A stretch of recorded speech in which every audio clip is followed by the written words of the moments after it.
mungkin kita lanjutkan ke Pak Budi untuk paparan selanjutnya. Beliau seperti kita kenal, Pak Budi adalah founder dan desain principal dari Negara Arsik Team. Sudah dikenal luas melalui karya-karya arsitektur yang berani, holistik, dan mampu menggabungkan visi desain dengan kebutuhan praktis proyek. Tadi ada relate dengan yang Ibu bilang tuh ya, practicality, arsitek harus paham material teknikalnya gitu ya, dalam memilih dalam proses desain. Silakan Pak Budi. Masih. Assalamualaikum warahmatullahi wabarakatuh. Salam sejahtera bagi kita semua. Jadi sebetulnya apa yang saya ungkapkan nantinya ini adalah berbagi pengalaman kami dalam mendesain selama ini dan juga mungkin pemahaman kami mengenai desain arsitektur. Kami istilahkan comprehensive design in architecture. Jadi kami melihat bahwa satu desain itu sebetulnya dipengaruhi oleh banyak faktor yang juga kita sudah sering mengenal, mulai dari ekonomi, kemudian sosial, budaya, dan lain sebagainya. Mungkin sebelumnya kami juga ingin menjelaskan sedikit mengenai Anggara Arsitek. Maaf ini numpang lewat aja. Jadi kami berdiri tahun 1995, 31 tahun yang lalu. Dan proyek-proyek yang kami tangani sebetulnya dari ujung Sumatera sampai ke Irian Barat. Kemudian kami beruntung ada 3 negara yang di luar Indonesia yang kami juga pernah alami, yaitu di Belanda, kemudian di Arab Saudi. Kemudian kira-kira seperti ini jenis proyek-proyek yang kami tangani selama ini. Jadi mulai dari tahun 95 beberapa proyek yang memang ada sebagian kami berkolaborasi atau bekerjasama dengan prinsipal arsitek dari luar negeri, apakah itu dari Amerika maupun Jepang maupun negara lain. Kemudian kami mulai masuk ke dalam materi yang akan dibahas. Jadi di sini ada kata-kata sustainability dan inovasi. Kami sebetulnya ingin mempertanyakan apakah dua aspek ini yang sangat berpengaruh ke dalam desain. Karena menurut kami ini sangat terbatas dan juga ini akan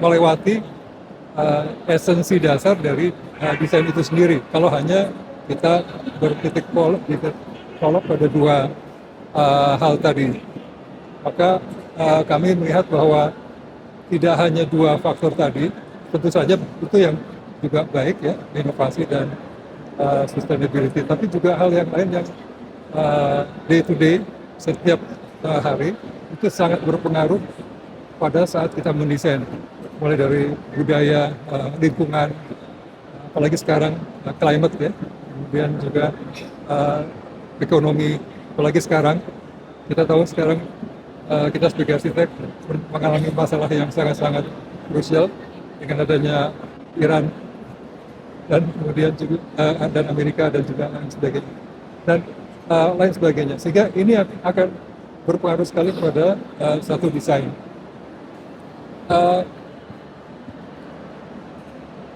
Kami ingin kembali ke dasar dari satu desain yang kami anggap baik, karena kalau desain itu bermula pada esensi dasar dari desain arsitektur itu sendiri, yaitu basically adalah orientasi. Kita selalu di Indonesia apalagi selalu berorientasi timur barat.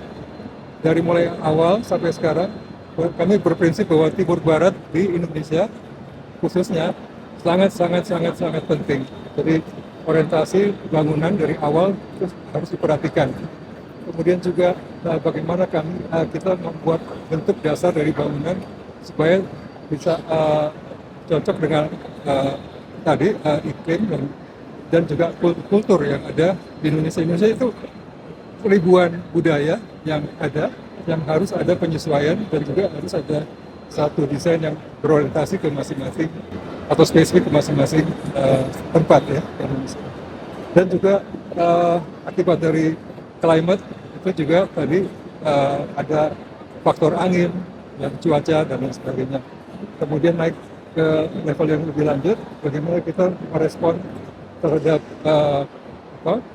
satu kondisi iklim tapi dengan yang pasif sampai dengan yang aktif. Aktif itu yang tentu saja membuat konsekuensi yang mahal. Artinya dengan lebih banyak sistem, misalnya fotovoltaik atau BIPV sekarang, itu akan membawa konsekuensi nilai proyek yang tinggi, walaupun situasi yang dihasilkan, energi yang dihasilkan itu sangat efektif. Jadi kesimpulannya adalah kalau di Indonesia kami kaitkan dengan spesifik di Indonesia itu, konteks Indonesia itu apakah ada sustainability dan inovasi yang ada di Indonesia selama ini. Kami coba buka-buka file gitu ya. Kami lihat bahwa satu bentuk bangunan sampai dengan di zaman modern ini, yang kami lihat yang paling baik selama ini untuk menerapkan prinsip-prinsip tadi, kebetulan kok didesain sama arsitek Amerika ya, Paul Rudolph. Tapi itu sampai sekarang kita bisa akui bahwa ini adalah one of the best yang suitable atau cocok dengan kondisi Indonesia dengan sistem orientasi, sirkulasi udara dan sebagainya. Dan kita lihat sampai sekarang ini terbukti sekali sangat nyaman kalau kita di dalam lingkungan building tersebut. Demikian, jadi ini adalah dasar kami berpikir apakah pengertian sustainability dan inovasi ini sejauh mana pentingnya bagi arsitektur di Indonesia. Kami tetap berpegang bahwa walaupun desain untuk tentunya untuk kembali untuk pengguna atau manusia, tapi juga masalah-masalah material, teknologi tetap harus diperhatikan. Dengan dasar ini, kami ingin menunjukkan ada dua kasus yang kemudian kami tangani, yaitu pertama adalah proyek yang namanya Summarecon Mall Bekasi. Proyek ini baru diresmikan Februari tahun 2026 tahun ini. Jadi sebelum Lebaran ini sudah dibuka dengan konstruksi selama kurang lebih sekitar 3,5 tahun. Kami mulai desainnya tahun 2021 sampai 2023. Jadi konstruksinya itu kira-kira 2023 sampai 2023. SMB 2 atau Summarecon Mall Bekasi 2 ini merupakan kelanjutan dari SMB 1 atau Summarecon Mall Bekasi yang pertama. Secara keseluruhan, master plan ini waktu awalnya memang secara konsep dasar dari bentuk huruf V ini, kami bekerjasama dengan arsitek dari Filipina, namanya Gadis. Tapi pada saat itu mereka hanya sampai dengan konsep di awal, yaitu di bangunan SMB 1, Summarecon Mall Bekasi 1. Kemudian dibangunlah Mall Summarecon Mall Bekasi 1, kemudian dilanjutkan dengan Summarecon Mall Bekasi 2 yang murni kami desain dari awal.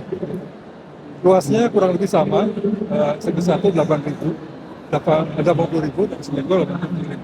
Masalahnya sekarang adalah panjangnya dari ujung mall sampai ujung mall yang satu 600 meter, lebih dari setengah kilometer. Itu sangat frustrasi kalau orang masuk ke dalam satu bangunan dengan situasi seperti ini. Jadi gimana caranya supaya orang punya tetap gairah untuk masuk ke dalam, untuk lebih exploring lagi gitu. Sehingga strategi yang harus ditekankan di sini adalah harus ada titik-titik atau hub di mana itu yang menjadi patokan dan juga merupakan orientasi dari satu tempat ya, satu lokasi. Maka di dalam ini secara prinsip ada uh, hub 1, 2, 3, 4, 5 gitu yang sudah dibicarakan dari awal. Nah, kemudian kami ingin memperdalam di SMB 2 ini yang ingin berbeda dengan yang sebelumnya. Kemudian tuntutan dari pihak klien itu juga jauh lebih tinggi karena SMB 1 itu didesain tahun 2011, itu sangat jauh. Dan selesainya SMB 1 ini tahun 2013, 13 tahun yang lalu. Jadi requirement atau tuntutan pada saat itu sangat berbeda. Kita ada pandemi, kemudian masalahnya dengan pandemi orang harus bisa beraktivitas tanpa keluar dan lain sebagainya. Jadi prinsip dari proses ini, sirkulasi ini tetap kita pegang, ada semacam note gitu, hub gitu. Dan kenyataannya yang kami tekankan di SMB 2 adalah di sini adalah bagaimana menciptakan satu pengalaman yang jauh lebih menarik, lebih dan punya satu memorable space, khususnya di daerah-daerah hub tadi atau titik tadi. Nah, kami ambil dari tiga tema utama, yaitu nautical, nexus, kemudian aviary, yang seluruhnya kami ambil dari alam. Ya, jadi kami ingin sekali lagi kita ingin mendekatkan kita sebagai pengguna manusia dengan alam sekitar kita. Nah, dalam hal nautical kami ingin juga suasananya lebih sifatnya kita lebih dekat, tapi juga lebih punya suasana khusus ke air gitu ya. Bagaimana kita berada di dalam satu lingkungan air di dalam laut gitu, sehingga orang merasa sesuatu pengalaman yang berbeda. Nah, penerapannya di sini adalah satu kondisi di mana ada kita ciptakan ada skylight gitu ya, untuk masuk cahaya, tapi kita coba kombinasikan dengan semacam lapisan air di atas. Air itu tidak pernah diam, itu selalu bergerak, sehingga bayangan dari air itu kombinasi dengan cahaya itu akan menyebabkan satu dinamika tertentu di lantai di bawahnya yang tidak pernah statis gitu ya. Dan suasana itu yang kami inginkan. Jadi orang selalu melihat seperti ini, seperti ada situasi yang bergoyang dan satu yang, jadi orang selalu melihat dinamis, satu pergerakan gitu. Ini mungkin kalau disempatkan nanti dari sini ke Semarang Bekasi 2 bisa melihat efeknya langsung gitu. Itu menarik sekali. Ini kira-kira suasananya. Jadi di atas ada skylight dengan air, kemudian di bagian bawah kita ciptakan ada beberapa spot-spot tertentu. Kemudian di tengahnya itu memang tuntutan sekarang harus ada LED screen yang harus selalu berubah sesuai dengan tuntutannya. Oke, 5 menit lagi katanya. Kemudian kita langsung ke Nexus, tema berikutnya, yaitu satu komposisi di mana harus titik atau hub atau titik network yang kita tetap harus merasa di dalam hutan atau di dalam alam. Kemudian kita lihat banyak unsur-unsur dengan karakter kayu. Kayu di sini sebetulnya satu penggunaan dari sebenarnya itu logam juga, tapi dengan ekspresi kayu. Dan ini kira-kira penerapannya. Dan yang paling utama adalah adanya cahaya. Tetap ada cahaya dari atas, sehingga tetap ada hubungan langsung dengan semua komponen-komponen alam, cahaya maupun lingkungan sekitarnya. Kemudian yang hub yang terakhir adalah aviary. Aviary adalah kepompong, kira-kira istilahnya. Itu yang kita coba terapkan bagaimana situasi yang berbeda, merasakan seolah kita berada di suatu lingkungan kepompong aviary, tapi tetap kita masukkan juga cahaya sekelilingnya, sehingga ada variasi antara suasana kepompong tadi dengan alam di atas di kanannya. Ini mungkin akan lebih jelas kalau nanti datang langsung, bisa langsung lihat di Sumanakon Mall 2. Ini kira-kira yang sudah ada sekarang, jadi kita suasana ini. Dan juga ini adalah satu titik antara Mall 1 dan Mall 2. Gitu. Jadi kira-kira denahnya lagi. Nah, yang baru ada mungkin di mall yang ada sekarang mungkin belum ada. Ini adalah penerapan adanya wellness center yang merupakan fasilitas olahraga di atas mall. Ini mungkin belum ada sebelumnya di mana-mana. Ini akibat dari belajar dari pandemi. Karena ada pandemi, orang lebih pengen lebih sehat dan juga lebih manfaatkan waktunya gitu. Nah, sekarang kita taruh di bagian atas seluruh area di lantai atap yang tadinya untuk ruang mechanical, ruang elektrikal atau ruang mesin, kita sekarang masukkan ruang-ruang olahraga, fasilitas olahraga, mulai dari kolam renang. Ini ada beberapa jenis kolam renang, Olimpik, kemudian leisure pool, dan ada beberapa spa di sana. Kemudian juga ada basket, kemudian padel, yang sekarang sudah mulai marak, sampai dengan tennis court, kemudian ini pickleball, kemudian ini pickleball, kemudian lapangan badminton, sampai dengan jogging track dan coffee shop. Jadi semua ini lengkap, bisa dinikmati. Apakah mall itu sebelum mau buka atau mall sudah setelah mall tutup. Jadi itu yang selalu menarik akhirnya pengunjung dan akhirnya berinteraksi satu sama lain.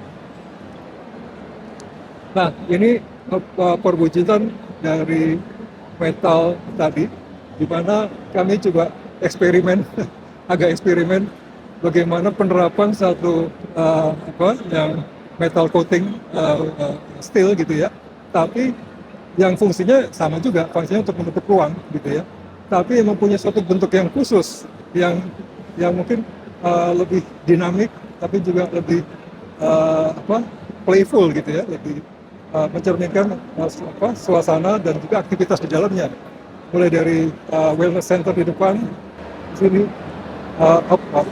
jadi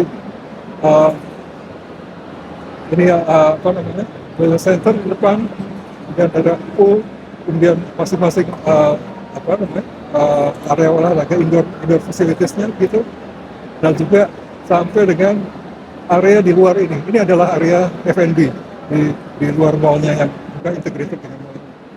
Kemudian kalau lihat dari suasananya, saya riris sekarang seperti ini. Jadi ada pool, ada jogging track dan kualitas spa. Kemudian ini sudah ada, ini foto dari actual dari bangunan itu. Waduh, time out kali gitu saya. Nah, satu yang harus kita coba explore adalah bagaimana ekspresi dari atap tadi kemudian masuk atau blend dengan lingkungannya. Kami ambil dari ikan koi. Ikan koi, komposisi ikan koi itu sangat baik, sangat dinamis, sangat playful gitu ya. Itu yang kita coba ingin masukkan, komposisikan ke dalam atap tadi, metal roofing tadi. Nah, itu gimana tuh supaya ini mencerminkan satu peralihan dari fungsi mall ke suatu fungsi yang sangat dinamik. Jadi kalau dari atas ikan koi tadi sudah terbentuk dan kita lihat di sini dari bawah ke atas itu membentuk ini. Nah, ini juga kita manfaatkan dengan roofing tadi, kemudian komposisikan dengan roofing yang di belakangnya itu. Jadi bagaimana hubungan antara alam sekitarnya, kemudian lingkungan sekitarnya, kemudian dengan roofing di atas, fasilitas dan sebagainya. Ini secara keseluruhan, ini yang sudah jadi. Lihat ininya, poolnya, kemudian ikan koi-nya tadi di atas, kemudian komposisi dengan roofing yang di atas sport facilities. Jadi kalau dari sudut yang lain seperti ini,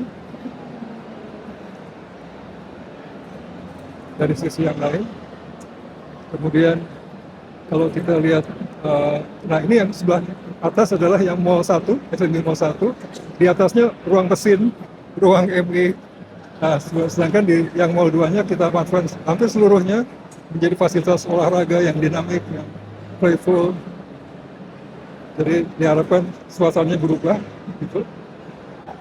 Dan selalu kita kombinasikan antara roofing dengan suasana, dengan landscape, semuanya ada kaitannya satu sama lain.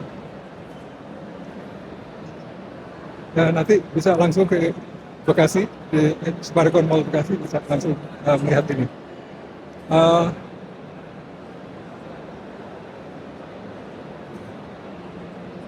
Baik, sekarang sedikit lagi, ini adalah satu hasil dari sayembara yang diikuti oleh beberapa arsitek dan kami kebetulan memenangkannya.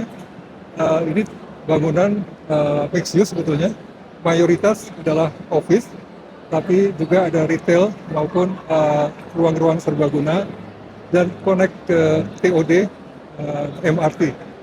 Jadi kalau dilihat secara konsep, kita selalu balik lagi perhatikan, walaupun ini 60 lantai, tapi orientasinya tetap kita menghindarkan dari exposure terhadap matahari timur barat. Itu yang kita coba hindari. Nah, makin ke atas kita coba hindari, makin ini menurut lintasan mataharinya.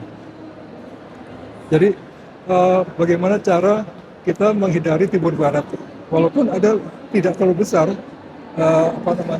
permukaan yang menghadap ke barat itu, tapi kami juga lengkapi dengan kembali lagi dengan metal, ya. Dan jadi kami terapkan menjadi sirip-sirip. Jadi sirip-sirip ini sangat bermanfaat untuk mengurangi intensitas matahari yang masuk ke dalam bangunan. Nah, kami sudah hitung, jadi ini akibatnya waktu itu bisa sampai kurang lebih 25-26 watt, jadi sangat-sangat efektif.